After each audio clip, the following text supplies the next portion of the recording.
Hello everyone. I'm going to show you real quick about adaptive release.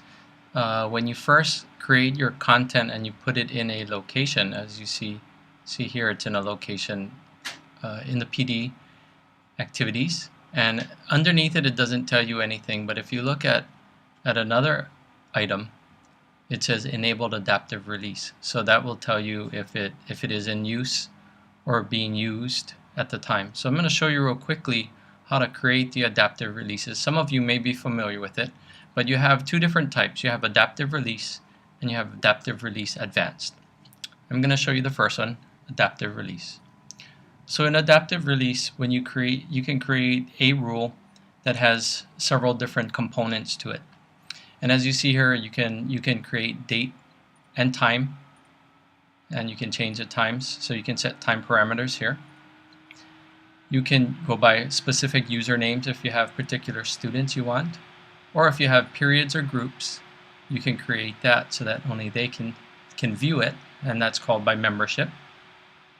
And the third one is if you want to do by grade center item. So if you have a certain particular test you want them to take, they may have to do something first, they may have to review something to allow them to move on, or they have to get a certain score before they can see something in here. So I'm going to skip that for now. We'll come back to that another time. And I'm going to click submit. So this is a simple adaptive release that you can create based on a couple of factors. And one would be membership and one would be date and time. So now you see here this particular adaptive release is now going to be enforced. So what you'll notice, I'm going to go on to the student view, and I was not in group 1. So what you notice is I can't see anything because I'm not part of that group or the time. Okay.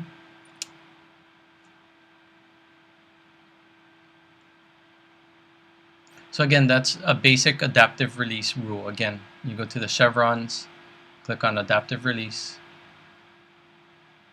and you go in and you can create your rule, adaptive release rule they call it, based on time and date, username or group, and maybe even grade center items if you want. You can even have this review status where a review button will be displayed at the bottom, and they will have to select that. It doesn't mean that they've actually read it or watched it, an item that you have there, but it just means that they have selected it before they can move on. So again, it's a teacher preference on that one. Okay, so that's how to use a basic adaptive release rule.